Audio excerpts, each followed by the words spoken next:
Bobby Ingham, Curtis Ennis. Know that we've been loyal way back from the beginning. A trusted source for the news. 79th Halas, what it is, what it do. Since Bobby Ingham, Curtis Ennis. Know that we've been loyal even when we wasn't winning. A trusted source for the news. 79th Halas in your ears, you.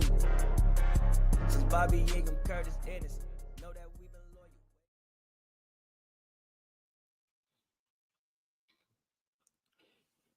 What is going on, ladies and gentlemen, Chicago Bears fans? We are back. 79th Halas, episode 261. When I tell you we are fresh from Detroit, we are fresh from Detroit. As my phone is ringing right now. Hold on. Well, we are fresh from Detroit. And we had a lot of news getting to. A lot has happened in the world of the Chicago Bears since the last time we spoke. Matt Eberflus was fired. And we decided to just do this reaction pod. We were on the road when it happened, so we gave y'all a little quick immediate reaction. But then we also got the homie JR Bang. I'm not gonna hold you, some dude pod, first black champ, all the stuff here on the Barbershop Network, man. He is joining us today. Because usually we have I'm not gonna hold you today, but I thought today was gonna be my day off. I was wrong. It was good because I got the firing that I wanted. But now I gotta work. But it's all good, man. So, Bang, how you feeling? You were on mute, brother. I thought I was off mute, but I'm sober. Okay. You know what I'm saying? I killed a half a bottle of Don Filano. It took 2 gummies after the Bears lost yesterday because I needed to calm down. Because that I probably have never been more upset at a game. Even the Chris Conte game. Yesterday was just, but we good. I don't know, for some reason I can live with like mistakes on the field by players better than I can with a coach. Yep. A coach not doing what they're supposed to do is just insane to me. I'm not gonna show that comment. Yo, Orlando said he'd be making comments that's gonna get niggas about it, man. That's like your third comment over the last week. Get us about here, man. But my initial reaction, shout out to everybody who's watching on this Black Friday. By the way, go to bcnetshop.com right now because we have a Black Friday sale. $10 off all hoodies and sweatshirts on bcnetshop.com right now. Once you click on what you want, add it to the cart, then it discounts. So if you see the original price, ain't nothing low. Put in the cart, discount will be on there, man. So get all your 79th Halas hoodies, get your Barbershop Network hoodies, the whole thing, man. So initial reactions. This is a funny thing about this because we hiring Eric B next. Who the fuck is Eric B? You talking about Eric the enemy? The enemy, please, black people, do me a favor. Stop it with the Eric B enemy shit. Like y'all need this niggas get. I thought it stopped. Yeah, well, yeah, that's the first thing I've heard. It said black coaches, Black Friday, BC. Yes, that's right. All black everything over there. But we got a black coach, man. We got Thomas Brown. But my initial reaction is the funny thing about the Bears, man, they even found a way to fumble this. So we started this morning with everybody trying to figure out is Flus's usual post-game press conference that he has virtually after a road game was going to happen or not. Now, usually they send the email in the morning with the Zoom link for the media to hop on there. Blavity Bears. Blavity Bears. So usually they send like a link in the morning for the Zoom call and we're going to get on for that. And it was not happening. We were leaving Detroit. It was literally 13 minutes before. I'm like, we still ain't got that link. I wonder what's going to happen. The time actually happened and there was still no link. I'm like, they actually going to fire this nigga. And as soon as I said that 2 minutes later, the link got sent to the email. So we pull up the link. They had this nigga on there for 9 minutes. So at this point, I'm upset. I'm upset because you remember Angelo's Pizza? Yeah, little foes. That they offering $6 off a pizza because Flus got fired. Yeah, we gotta go. Post. I'm crying. We gotta go to Angelo Foes, man. Shout out to the Foes. For those, though, none of you all. None of y'all know why we call it Angelo. Unless you went to Curie. If you went to Curie, there's a pizza place called Angelo's. That's a block away, going north. And the owner, Angelo, is cool person. And he just posted on Instagram that it's $6 off of stuffed pizza if you because Eberflus got fired. Yeah, shout out to Angelo's, man. He used to hold me down on days I ain't had no money. I came up there one time, I think it was like sophomore or junior, and I was like, man, I ain't got no money. And he was like, I got you. Remember the 2 hot dog special? He helped me out plenty of times. Yeah, remember the 2 hot dog special, 2 hot dogs and fries with a pop for $3.25? Like, yeah, like that nigga helped me out multiple days when 16, 17-year-old Scott had no money to get food. So shout out to Angelo. Anyway, back to what I was saying. We were on the call, and it was just funny because Flus just didn't want to be there. Nobody wanted to be there. Shout out to the media who asked questions. I think it was Pat Finley was the first one to ask, like, basically like, yo, so you got any job security? And, he really wasn't answering in the way that we thought he would. Like, to me, it looked like he didn't know. And he was trying to project confidence by saying, I'm confident that I'll be getting ready for the Niners game. So after that 9-minute thing went off, I was disappointed. And I was like, I shouldn't be because I know better. But I was disappointed. And I was still holding out hope that maybe they'll get it done this weekend. And I just put the phone down on Twitter after I let a couple tweets off. And I put my phone on D&D. By like an hour and a half later, it kind of feels like. So this thing about me, when I put my phone on D&D, I got a VIP list. It's called the D&D VIP list. Only certain people can get through my D&D list. So I have all my group chats on mute because there's just too many notifications at one time when niggas is all doing. I got like 3 or 4 group chats. So I wasn't checking the phone. But shout out to the homie Tiff. She texted me and it went through because she's on my VIP list. And I was like, it just said, let's drink, nigga. And I was like, what the fuck you talking about? Then I looked the rest of my text said plus 30, and I'm not gonna hold you, chat. And I was like, oh shit, it happened. And then I had like text from everybody else, niggas who not even Bears fans. Shout out to Toastin. He's I'm so happy for you. I'm like, nigga, I didn't cancer. Cancer didn't I didn't have cancer, and then it just left my body, nigga. Like, so many people would text me, I'm happy for you, like I was in an abusive relationship. And I thought I really was in an abusive relationship. But the thing that was funny to me, and so I'm like, the Bears even fumbled this. It shouldn't have went through all this. Shouldn't have had the man put up there. And let's be very clear here. This is not we're taking a stand because we're tired of the bad play. If that was the case, they'd fired that nigga weeks ago. Yeah. What happened was they got embarrassed on national television. That's what happened. That's what happened. When I was at Ford Field, we were doing post game, and I'm looking at all the tweets. People who never tweet about Bears games. NBA media was tweeting. You got Stephen A. Smith tweeting about it. You got JJ Watt talking about I feel so bad for Bears fans. Kendra Perkins called him Eberflus. Like, it was just so many tweets. And I'm like, as much as the Bears don't like nobody talk about them, this has got to be moving stuff at Halas Hall. So, we don't know what happened. We've heard rumors that might have happened, so I don't know if any of this is true. But the rumor is that Kevin Warren and Ryan Post, who both went in the locker room yesterday, they always are, but they stay in there a little longer. Kevin Warren usually doesn't come in there that long. And the rumor is they pressed George about it. Like, yo, we got to do this. But George didn't want to do it. But then George finally gave Ryan the go ahead to that, to get it done, and they got rid of it today. So to me, it's a good day for Bears fans. Something for us to get excited about, and also Thomas Brown, interim head coach. A lot of pressure on him, but I think it's welcome pressure because now, me and Bang were talking about this morning, and Bang, you were saying there's probably gonna be Eric Washington, Richard Hightower. I'm like, the way that the locker room talks about Thomas Brown, I was hoping it was Thomas Brown, and he's gonna have a full play. We haven't had anything official, but I'm pretty sure he's still gonna be calling plays. I'm pretty sure he's not gonna put that in somebody else's hands with his job. That's not going to carry Joseph hands. Yeah, that's not going to carry Joseph hands. So that's gonna be a lot for him to do. But this is for the Bears. This is your first job interview. This is your job interview.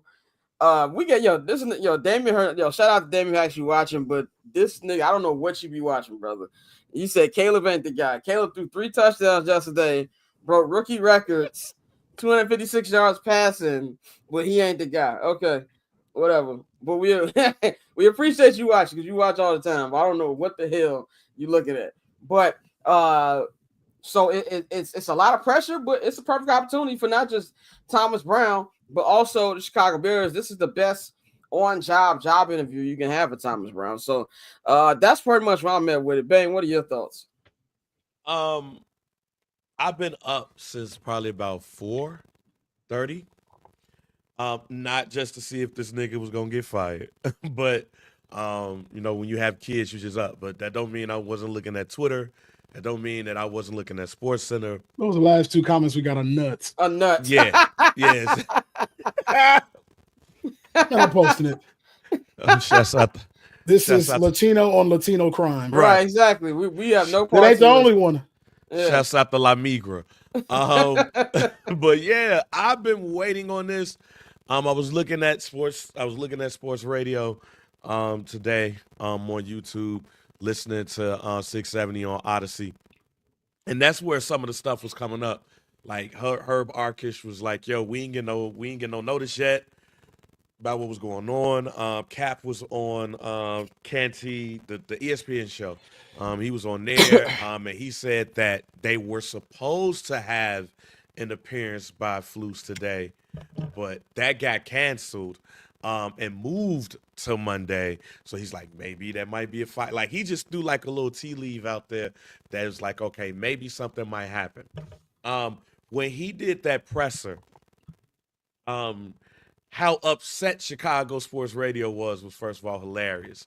I expected that to happen mainly because I thought that if a decision were to be made, it was going to be made last night and nothing would happen, which leads me to believe that they didn't like what they saw at the press conference. Maybe it was a situation where Poles and Warren came to George last night and was like, yo, we got to do something. And George was like, nah. But then the same thing you heard from the press conference yesterday, he doubled down on. And that's when you was like, okay, all right, I get it. Let's go ahead and get this out. I wish we didn't have to get it to this point, but he still is not where we need to be at. So it's going to be interesting. The Thomas Brown thing really came from a lot of speculation because do you really want to take Brown away from Caleb full time? Could you put like a Eric Washington because you could bring up the linebackers coach to call the defensive plays? Or maybe you could bring in John Hoke or somebody like that. Or could you bring in the special teams coordinator to run the team while the coordinators still coordinates? That's not going to be the case because Thomas Brown is going to be the interim. And like you said, this is going to be the best job interview that you can get. I am still a little iffy about taking him away from Caleb. Also, I don't want to put a brother in a bad spot. And him not be put in a position to get this job. So to me, the only reason why you do this is to really, truly give him a chance to earn this job. We'll see what happens.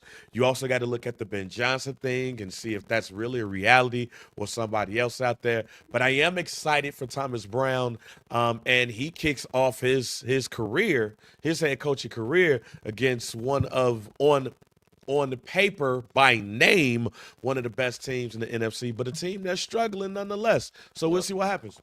And a team that might not have their starting quarterback or their defensive monster mega man, Nick Bosa. Joe, what's your thoughts? Well, overall it's interesting. I think more than anything, I've seen a lot of fans talk about, oh man, what about Ben Johnson, this person, Joe Brady? And I'm like, the Bears are a team that promote from within. That's a philosophy that they've done constantly. That being said, but also around the league, it just makes sense to promote from within, especially if you have a person who's been there for a good amount of time. Thomas Brown has been with this team. He knows these players. He knows Caleb. He's been calling plays the last 3 games. If he's good, like what happens if he goes 5-0 these next 5 games? In addition to that, the offense as well, the operation as well. You have a really interesting situation on your hands. Also, what if under Eric Washington, the defensive plays are different and they're starting to get more out of the players they have? Then you're in a situation where, man, should we keep what we already have? I will say this is a good problem to have if both of them are playing well. And I think for Caleb, he's clearly more comfortable under Thomas Brown. than he ever was with Shane Waldron. And I think Bears fans should hope for that opportunity. I know the fear is, oh man, yeah, but we promote from within. It doesn't always work. And we see how good Ben Johnson is. And I'm like, absolutely. But just because you're a good OC doesn't mean you're going to be a good head coach. That goes to Thomas Brown too. Calling plays and running the whole different team are two different things. And so this is an opportunity for him. It's an opportunity for Eric Washington. I'm not sure who's going to become the coordinator now that Thomas Brown is promoted, but it's an opportunity for all of them. And I think right now the firing by Poles, I don't know if the rumor that they met with McCaskey and saying we got to do this is true. But I think this signals that the Bears want to go in a new direction. Bear in mind, they did this terribly. Should have never let him have a press conference.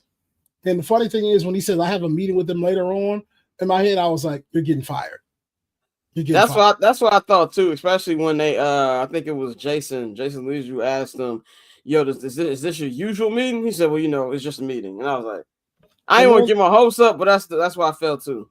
And then going to Damien's question, if he took us to the wild card, if that happened, I probably want to keep him. I know the hopes were high on those other prospects, but man, if it's working well, why separate them? Why make Caleb have his third coordinator in 1 year? Why put him through that? So when I think about what's happening, I'm seeing how Ryan Poles made this move. Kevin Warren gave a vote of confidence. It's good. It's hilarious that in typical Bears fashion, it didn't go smoothly. They botched it. But it's good that this was happening because it was a no-brainer. The issue is it should have never taken this long. After the game, you should have fired him. If you wanted to wait until all the players were loaded up, sure. But he should have never, ever had the chance to get on and talk with the media. I sat back and said, why did this happen? But the Bears never do things smoothly or smartly. But I'm intrigued to see how this turns out. I'm intrigued to see where this goes as a team because, again, this is two promotions in a season. This is big. And now you have to run and deal with 50-plus men and get them all on the same page because clearly they won't. Hopefully it works out well. And like I was saying, this is like we've seen what nigga got 2 promotions in a month. This is Black history right here.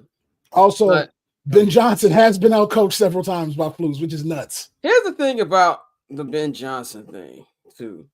And I think I forgot who tweeted this. Adam Rank. Adam Rank said that he feels that Ben Johnson will be Nagy 2.0. Here's my thing about Ben Johnson. I like Ben Johnson. I think he's a hell of a play caller. But we all know in football there's a difference between being a play caller and being a leader of men and being a head coach who's take care of all units. Not to say that he can't do it. If it was up to me, I would get an experienced coach. Now, how many of them are going to be available this offseason? That's a different conversation. I'm hoping and praying, I know it's probably not going to happen, that the Niners fire Kyle Shanahan. That's what I want to happen. I want Kyle Shanahan, but I think Vrabel would be a guy who you look at now. That also goes back to the McCaskies. I don't think Vrabel is McCaskey guy. And I think what we're seeing through this whole ordeal, and I know Dante is going to have a nice time laughing about this on the Monday show, that it seems like the McCaskies still run the damn show. If it took all this from Ryan Poles and Kevin Warner basically tell George, we need to get rid of this motherfucker. Like, it shouldn't have taken all of that. So that's my concern. Where they don't even look at him at a Mike Vrabel. But to me, the best case scenario is what you said, Joe. Is what Damien just said in the chat that they go out there and kill it with Thomas Brown. 5-0. That, and I'm very excited to see the back half of these division games. Let's be real. We should have won all 3 of these division games. You know what I'm saying? We should have won all 3 of these division games. And for as much as, we talk about the gauntlet from hell, bro, if you take away the bonehead decisions from the head coach, they've been in it. They should have won all 3 games. And one of them was on the road. So I feel like this is going to give the locker room just so much more energy these last 5 games. I don't think they're going to make the playoffs. Even if they finish 5-0, and went 9-8, you're gonna need a whole bunch of other shit to happen for you to get into the playoffs. You know, there's a whole bunch of shit that would have to happen for them to make the playoffs. But I think for the offense who's already been rallying around Thomas Brown, and now I'm more happy for the defense for a couple reasons. Now, Joe, you said this in our video on the way here. When we use like the political comparison, Kamala Harris, one of the reasons she didn't win is because she still had the Biden stank on her. You know, we couldn't separate her policies from the Biden policies. Now, Eric Washington, we got to see what are your policies without Eberflus there, because he didn't call plays. It was all flukes. So I'm interested to see what's that's going to be like. I'm pretty sure Thomas Brown will talk about this on Monday when he meets the media, but I'm not expecting Kerry Joseph to become offensive coordinator. I believe Thomas Brown's doing both. So, you know, and because if you're Thomas Brown, you look at this is not only an audition for the Bears, this is an audition for all other teams. So I'm not going to put the play calling in the hands of another nigga. If we fuck up, if Caleb, literally, if Caleb fuck up, it's going to be on my watch, you know, and that to me is something where we're going to see where it's all going to come together. To be best case scenario, you go out there 5-0, offense looks great, defense looks rejuvenated, and then, you know, you go through the interview process, but you don't, I think this will be the most Bears shit ever. This will be the most Bears shit ever. Where Thomas Brown goes out there, does a great job, goes 5-0, 4-1, or some shit like that, and they decide to go somewhere else. He goes somewhere else and becomes like the next Mike Tomlin. And that would surprise me. Had the next Mike Tomlin in the building. Don't overthink this. You know what I'm saying? So, and that's not saying he's gonna be that great. We got to see. I don't know. So to me, this is just a giant opportunity for the Bears, and it gives the Bears fans something to watch these next 5 games. The playoffs aren't going to happen 9 times out of 10. How about looking what has been the difference? And it's also, I believe, if it goes really, really well, it's also going to be kind of giving the curse, because then you're going to be thinking about what could this season have been if Eberflus wasn't. I'm already thinking that now. Like, I'm already thinking that now, based off of what has happened to this team this year. Like, you have, just like last year, a numerous amount of games to show that the Bears could be in a better position than they're right now. Like, you look at the NFC North, and you see them talk about Detroit's record and Green Bay and Minnesota's record, and then we just sitting at the bottom 4-8, and our record could have been not only the opposite, but we could have at least been in second place, because winnable game yesterday, winnable Minnesota game, and winnable Green Bay game, and you get to face them again. I think the thing that I am more interested to see is not necessarily the coaching, but the players. Like Keenan Allen said, the players did a good job, did a good enough job to win. He didn't say the players and some coaches. Like, I want to make that clear. He didn't say the players and some coaches. Yeah. He said the players did a good job enough to win. So I am interested to see how the players galvanize around him, because if the only player that we've really seen out there, not necessarily specifically say a name, but the timing is just also perfect, is Jaquan Brisker. And he's on the defensive side. Like, that's the even more wild part about this. He's on the defensive side of the ball. So I am more interested to see specifically how the defense is going to react to this, being that if Brisker is saying this, if Brisker is feeling this, he can't be the only person on the defensive side of the ball that's feeling this way. That's what I'm looking at. I mean, just look at Kyler Gordon yesterday. And Kyler is a guy who doesn't talk a lot. You know, they asked Kyler, what's the common denominator in these losses? He said no comment. No comment. That's the comments. We already know how DJ's been feeling. And then while that was happening, while Kyler's talking, you got Jalen Johnson battling like he want to slap a nigga. Yeah. And so, and we all know how DJ's been all year. DJ know this nigga was an idiot. Why you think all the stank attitudes? Because he know he's an idiot. You know, and that's why I feel like I'm really, really excited to see what that locker room is going to feel like this week. What's the vibe going to be in the locker room? Just even Cole Kmet, he was like in awe that they lost that game. you know, he was just like, what the fuck? Like, I don't know what happened in this situation here. And so I just feel more than anything, it's going to be a new life. And, you know, I think it's just something to watch, man. It gives me a little juices as somebody covering again. Because yesterday I was embarrassed, bro. Like, I was embarrassed. You know, Lions fans weren't even happy they won the game. They're just like, man, your coach is a dumbass. Like, you know, that was just a vibe in the building, vibe from Lions fans I know. And so it's good that they did it. It's wild that it took this long, 105-year history, and they've never done it. I think that's a crazy thing. But I'm personally rooting for Thomas Brown. I like him. I like what I've heard. I like what I've seen, and I'm really interested to see what the operation is going to be. But I've also got my eye fixed on the bigger picture, which is the upcoming coach search. They've got to nail it now. How much? I don't know. Like, there's been a lot of rumors coming out today. I don't know if anybody in Bears Twitter has seen that that unnamed. Yeah, so I don't like I said, I'm in the building. I don't know who this nigga is. I don't know if it's somebody's burner in the building. I don't know. It could be somebody making up shit. All I know is they're shooting 100% from the field right now in their predictions these last couple of weeks. So I don't know. But from this person's account, they've been saying also that, you know, the Bears want to go all out on a coach, and that George pretty much told Ryan that this next coach is your ass, pretty much. And that's just what he said. I'm not reporting this. I have no. I mean, that's idea. common sense. I mean, it's it sounds about right though. A lot of GMs don't get 2 head coaches, so yeah, this is your hire. This is on you. Man, I am interested in the tweet that came out that said that the Bears are not gonna spare no expense for the next head coach. Yeah, that's why. Yeah, because that says a lot. I've been in a situation where I've been an interim. I've been in an interim situation. And I remember me and my boss having a conversation as we was going through the interview process. And the one thing that he had said to me, because I was doing the job, but I wasn't doing the job. And I had asked him, like, man, what is it going to take for you to give me this position? He was like, look, you just got to take it.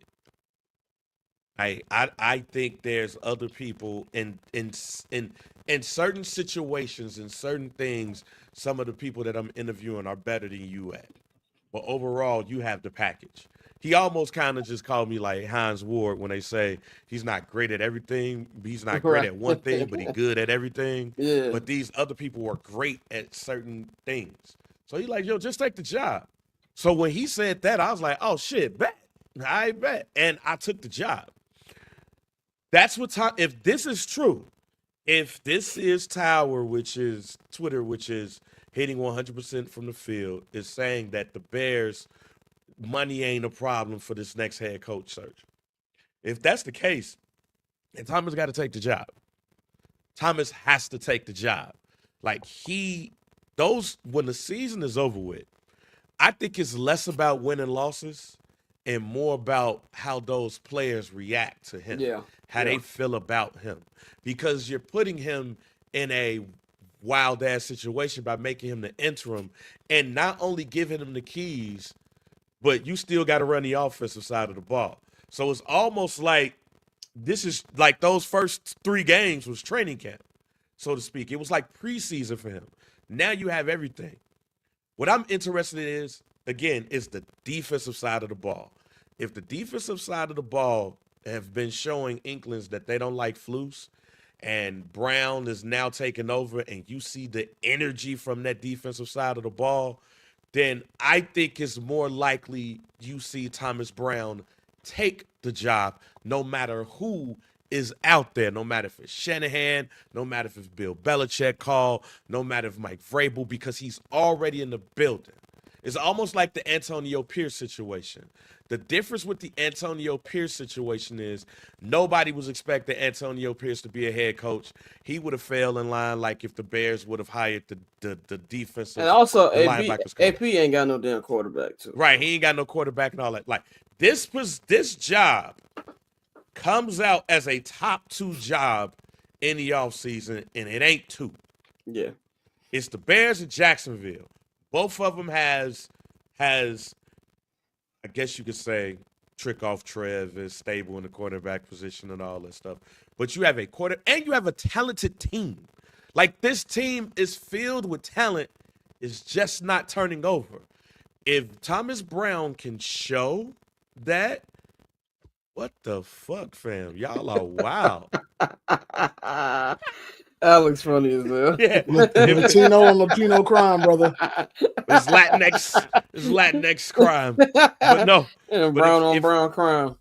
But man, if he can really show that he can own this, yo, he has the job, no matter who comes out. I never go to House Hall on Monday. I will be there on Monday. You there, huh? Yeah, I have a doctor's appointment that I will be rescheduling. I will be there on Monday to see what this press conference is going to be like. This is like, and the funny thing, the Bears are going to be a story of the offseason again, and not the way that I think we wanted them to be, but this is Ryan Poles' job's on the line. Ryan Poles had this swagger about him this all season. You know what I'm saying? Nigga, your ass on the line, and you black. I got a question for you, Scott. Good. Speaking of polls, I have a question for you. Yeah. Being around a team that the length amount of time that you've been around, and now knowing that Poles is back against the wall, I ask you and Joe, do you think he has the makeup to get his back against the wall and make this a success? As much as I've said about Ryan Poles, I actually think he has it in him. I do. Whether he does it or not, or whether ownership allows him to do what he wants to do is a different thing. But I do believe what's white people's favorite word? Moxie. Yeah. I believe if you're watching the show, you've seen what we laugh right now. If you just listen to the audio version, you don't know why this is so damn funny. But I'm not going to repeat it. And we're not going to repeat it on air. You just have to be watching the video version. But I think he has the moxie to pull it off. Whether he does or not, because now when I look at this from what we've learned, I feel like Poles and Warren are kind of handcuffed. Like, they can suggest things to George McCaskey, but is George going to allow those things is a different conversation. So I'm ready to see what that's going to be like, because it's not just coaching that they got to feel like. You still got some offensive line things. Honestly, I'm be real. I think the offensive line has been bad, but ever since Thomas Brown got back in there, I think a lot of it has to do with how they run plays and schemes. They haven't been as bad. You know what I'm saying? To me. You know what I'm saying? Like, hey man, don't put no more Damian. No, I want to respond to Damian because I think Damian is being genuine. Probably from your perspective, you see he's not. Tell him what the question was for people who only listen on audio. Okay, for those who are not listening on audio, and I'll put up again, Damian asks, how is Caleb the franchise QB when he was one of the reasons we were losing games? One of the reasons why we're losing games. He cost us that game yesterday. I can't think of a singular instance this season outside of possibly yesterday where I think he had a responsibility to them losing. One, offensive struggles, clearly it was Shane Waldron. Yesterday, you get the ball with like 2 minutes left. Things are going well, and then all of a sudden you get sacked 32 seconds left. In that moment, your head coach needs to call a timeout. If anything else, the play needs to get in quicker. It took 13 seconds for that play to get in. 13 seconds for that play to get in. Your offensive linemen have no clue what they're doing. Caleb has to tell them, here's what's happening. And after he tells them that he gets set, you have 8 seconds left. Unfortunately, that's not what a coach should be doing. So sure, Caleb could have got up a bit faster. His urgency was not high, sure. But the onus of everything is on Flus. It is on Flus because he should have, being the head coach, managed the time quicker. You got 32 seconds left. You take a timeout, snap the ball, quick little slant, because they're going to guard the sidelines. They're not going to let you get out of bounds to keep your time out. So you're probably going to see 4 down linemen, a middle linebacker. Your safeties are going completely. Your safeties and your DBs are going to bracket everything. 2 up top, 2 to the side, making sure nobody can toss out of bounds. So what are you going to do? Maybe take a quick 5-10 yard that goes from a 57-yarder to a 52-yarder and possibly under 50. You do that, you can run your field goal unit on with 25 seconds left, which is more than enough time for them to get set up, hip, snap, kick. Plenty of time. And I know it's plenty of time because Flus said, "Oh well, 2020. Hindsight is 2020." He was like, "Possibly we could have got the field goal, but you need a certain amount of time." Jason Leisure even asked him, "How much time do you need?" And he evaded that question. So there's plenty you could do. If you didn't want to do that, you could do so much with it because you had a timeout. That's more than anything. You had a timeout. And the fact that he didn't use it is on him. And so I can't say Caleb is the reason.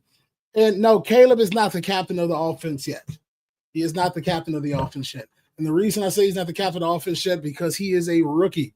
He has a few. It's like if you ever played Road to Glory on College Football 25 or previous NCAAs. You can change plays about 5 times your freshman, sophomore year. When you become established, you get a lot more.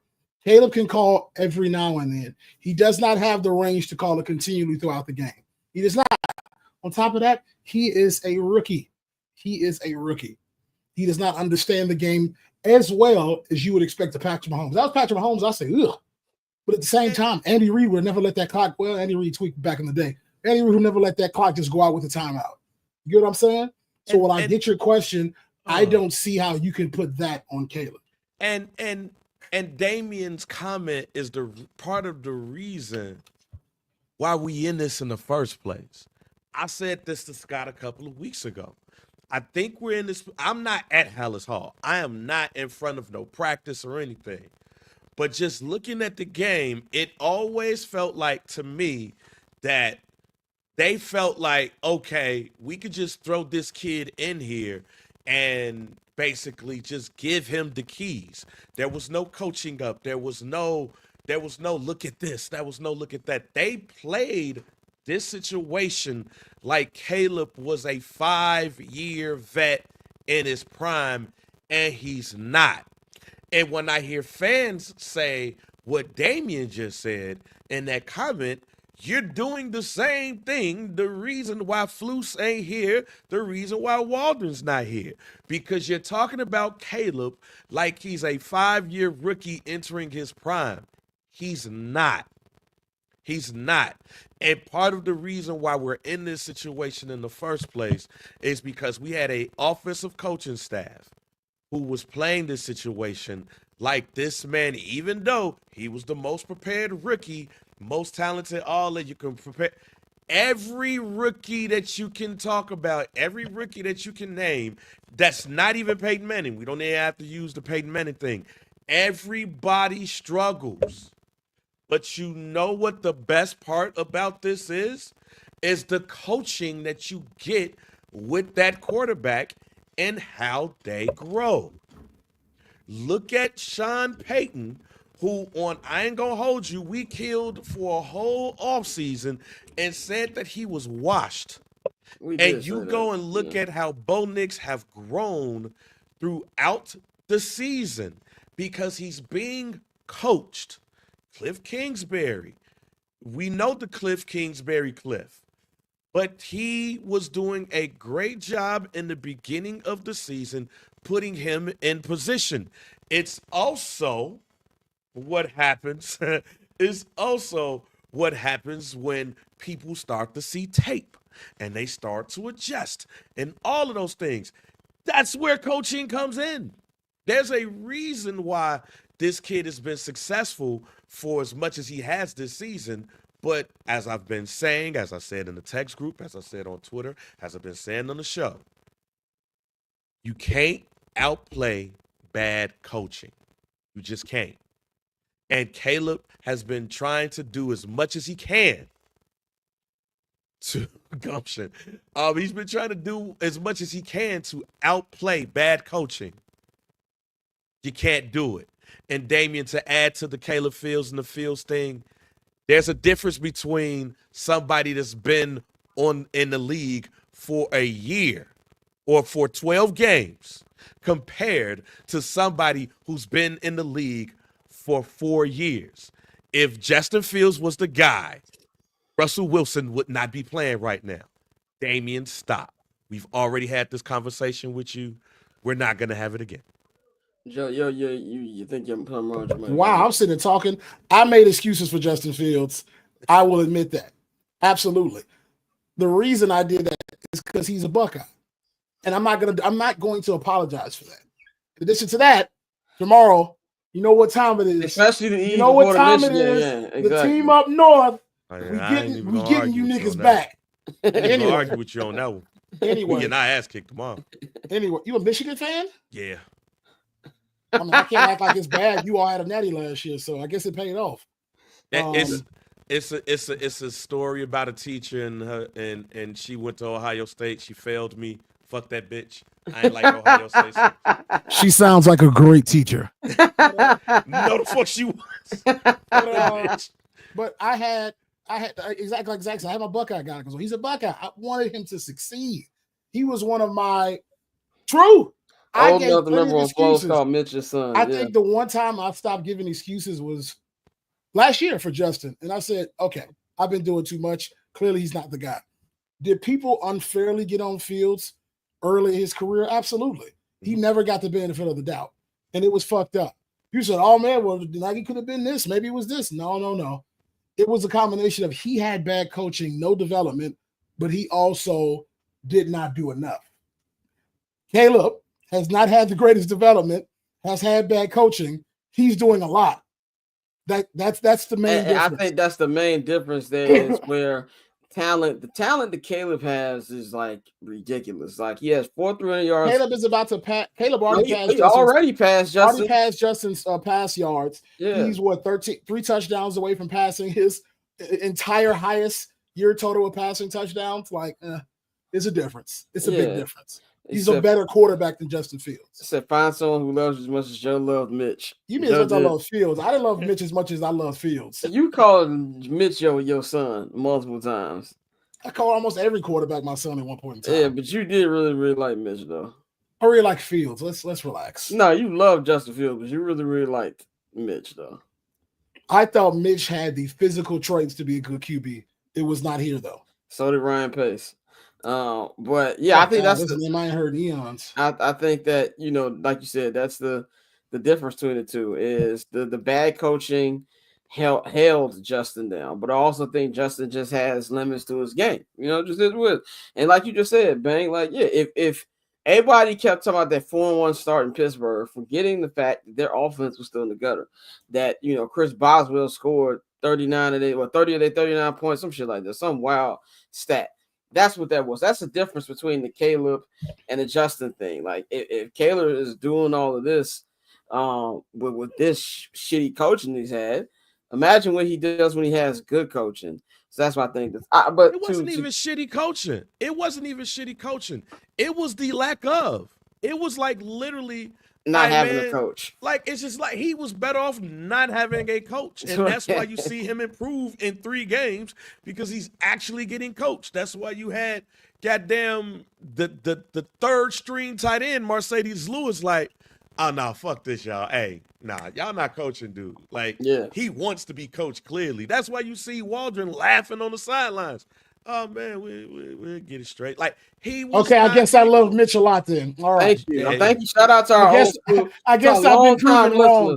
A long time listeners call my BS. Okay, I believe y'all. Exactly, but so to go back to the Ryan Poles thing, like I said, I think he has the moxie to do it. I just don't know how much Georgia's going to allow. Joe, what do you think? To Bane's question, do you think Ryan Poles has what it takes to, do that? No. How are you a general manager in the National Football League? You were an offensive lineman when you played Division I football in college, even was at a training camp of the Bears, and you don't understand that you need to get an offensive line first. You had 2 picks this year. 2 picks in the first round. One of them was going to be Caleb. Then you had the number 9 pick. Rome is great. Happy he's here. Especially who knows where Keenan Allen's going. Keenan Allen said on Cap's podcast, he either coming back to Chicago or he's going back to LA. Word for word is what he said on Cap's podcast. To be honest with you, I'd bring him back. That's another story. For a low contract, I'll bring Keenan back too. But you had number 9 pick. Why not get some linemen? Why not get a good lineman? Who was available at that pick that you would take that? He was gone already, wasn't he? Nah, he went to the Jets. You had a chance to get a great lineman. You couldn't get him. There are plenty of others that you could have gotten. Because right now, realistically, I still would have grabbed wrong, but I feel you. The only linemen you're going to keep are Braxton and Darnell Wright. Everybody else is gone. On the defensive side of the ball, the only person you really have a good thing with is Montez Sweat. Everybody else is replaceable. That's six positions. 6. You said defensive line or the defense period? Both. I'm not talking about the line. Offensive line, defensive line. I got you. Okay, yeah, okay. You got to replace both guards. You got to replace the center. You need to replace both defensive tackles. You need to get an end opposite of Montez Sweat. You have 6 positions that you have to get. What are you doing? What are you doing? And if he doesn't understand that, I question if he's a good general manager. That being said, do I think he's a bad GM? No, he's okay.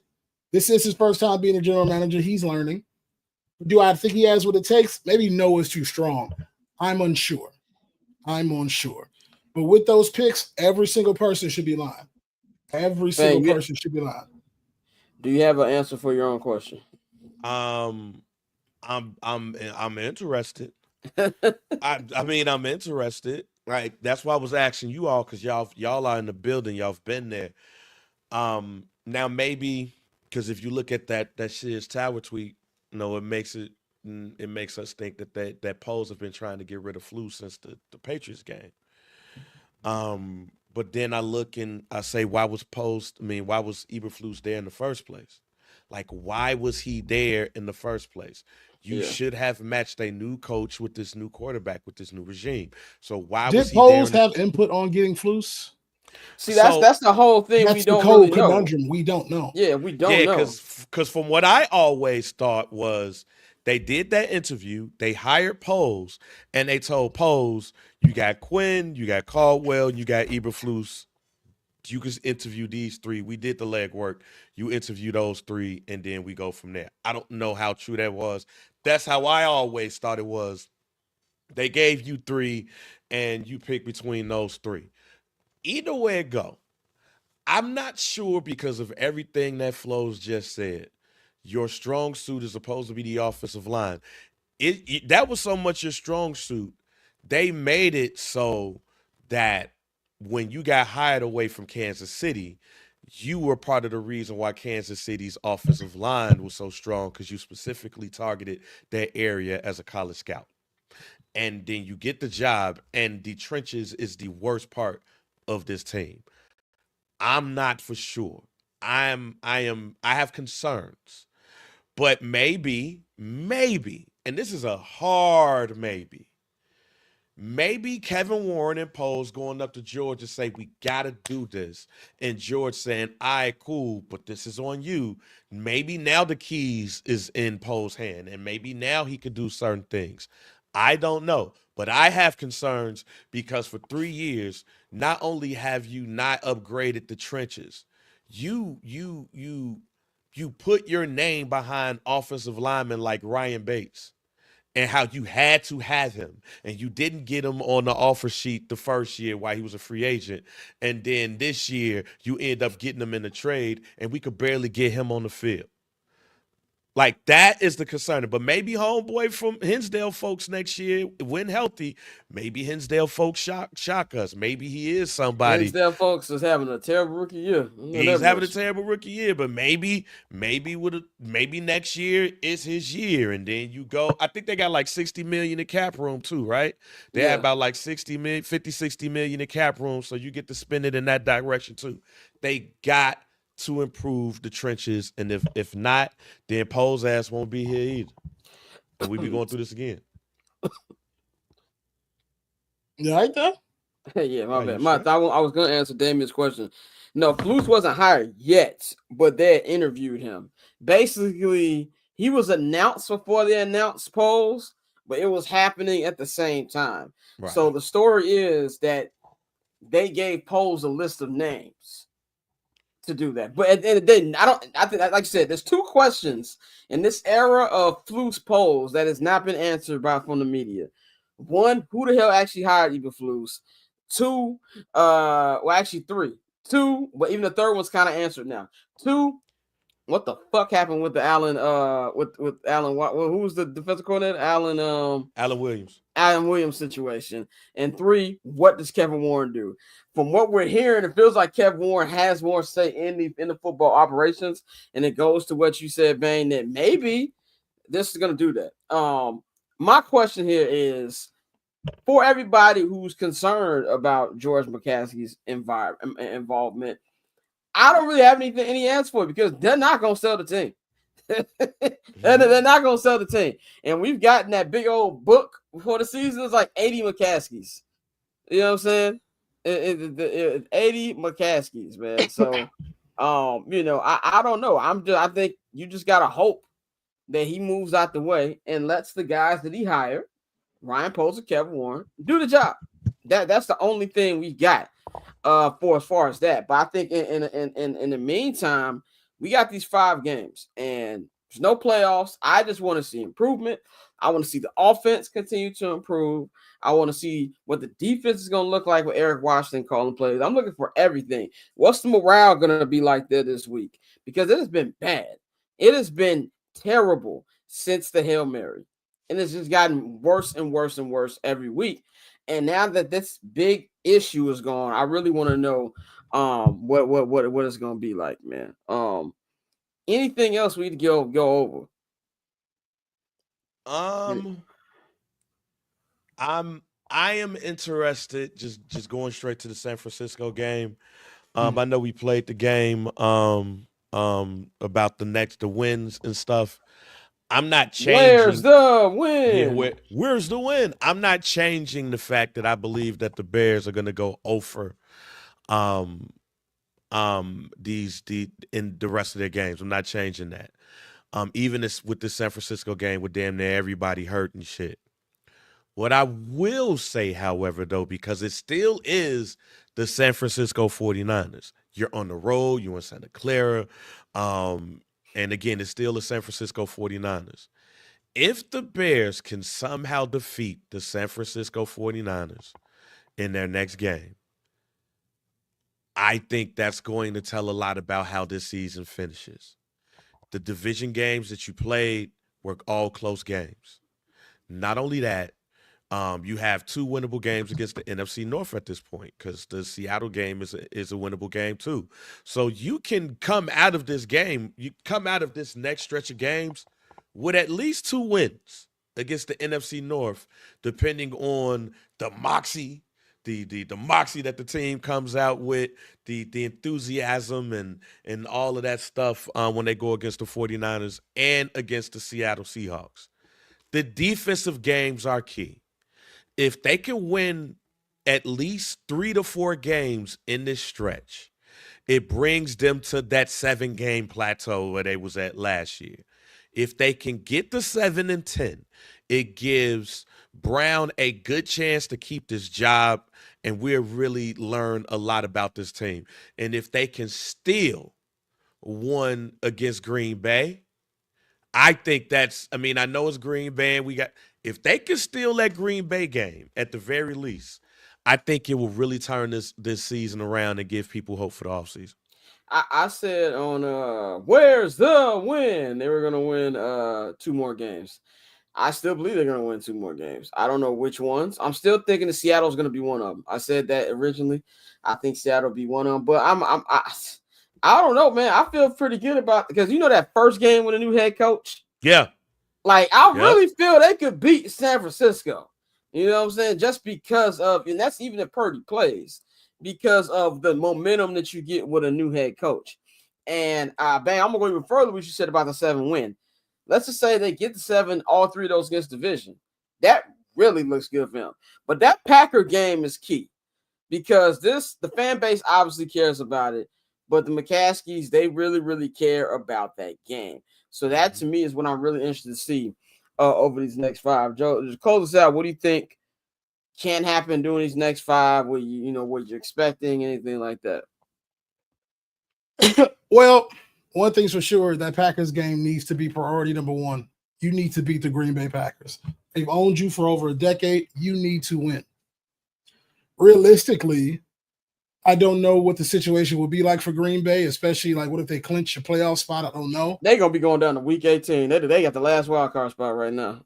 So then that's a good chance to upset them, to beat them, to knock them out, something. The Vikings, I pretty much believe they can definitely beat the Vikings. Seattle, yes. Stanford, I don't know. Brock Purdy's practicing today. I don't know. I don't know how they feel. I don't know their situation. If they're going to like, we need to make a push to try to get into the playoffs. It's interesting. Lions, when's the next time they play the Lions? They play them right after. So we got the Niners in San Francisco. You got the Vikings on Monday Night Football. No, you got the Detroit Lions at the crib. Then you got the Vikings on Monday Night Football. Then you got Seattle on. I think I probably got it wrong. I think Minnesota is switched up with them. I got to double check. But yeah, it's in that order. But they play them at home at the crib. The main thing that should be on Thomas Brown's mind is revenge. You need to beat every one of those NFC North teams. Yep. That set the tone. Seattle, I think you can win. San Fran, I don't know. San Fran. So it's San Fran next. Then it's at Minnesota on Monday Night Football. At home against the Lions. Thursday night, the day after Christmas, against Seattle at home, and then they close out in Green Bay. So yeah, that's my main point is you need to beat those NFC North teams. San Fran is a situation I'm not 100% sure, but I think they can win 3 more games. That's my take in all of this. Also, I want to share. People talking about Caleb being the reason we lost. His fourth quarter stats so far: 12 games, 808 passing yards, 7 touchdowns, 1 interception, 98.8 passer rating, 3 fumbles, 66% completion rate. Justin Fields last year, 2023, 552 passing yards, 3 TDs, 6 interceptions, 7 fumbles, 53% pass rate, and 51% completion rate. It's night and day. For a rookie. It's literally night and day. Caleb's a rookie. And them fumbles came like to end the game. Like as soon as you saw the end swim, it was like, yeah, we're about to get a fumble. Yeah. That's it. Literally every single time. But that's my take on it. I think they can get 3.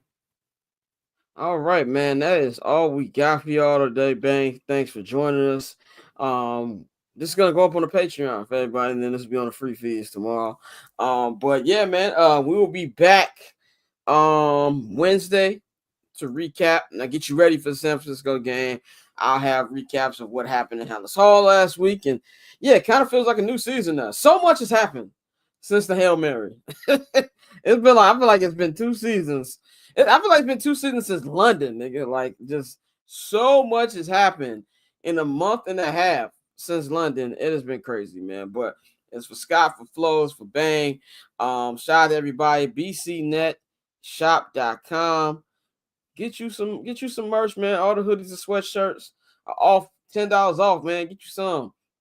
Support the brand, man. So we appreciate everybody for rocking with us. And yeah, man, we gonna holler at y'all in a couple days. Y'all enjoy y'all holiday weekend, man. We up out of here.